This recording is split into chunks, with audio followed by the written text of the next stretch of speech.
Welcome back to QWORDS.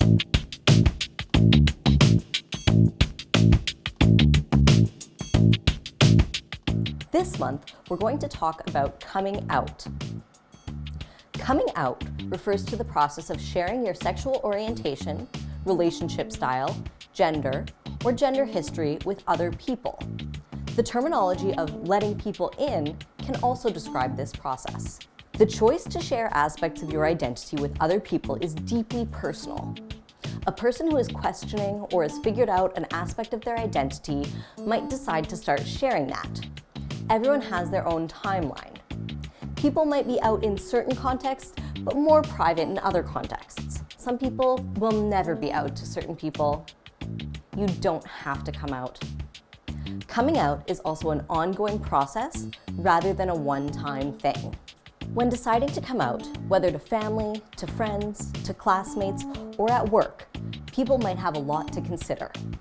Factors such as financial support, living situations, jobs or future references, safety, or connection to family and culture can play a role in if, how, and when people come out.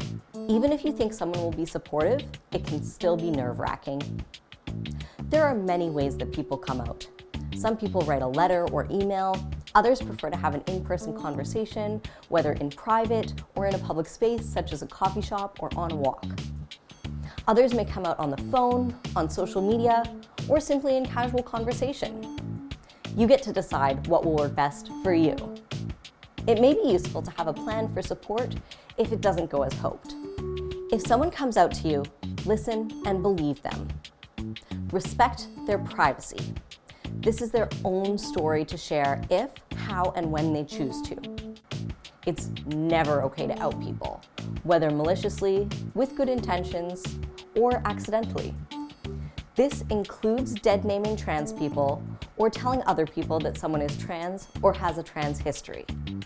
If you've accidentally outed someone, let them know so they are aware of who knows personal information about them. Here's a few things to avoid.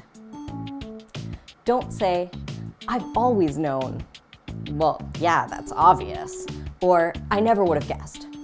Someone is sharing something with you, and being queer or trans isn't something that you can tell just by looking at someone. While it's totally understandable to be worried about people's well-being, don't say, "Wouldn't it be easier if you were cis or straight?"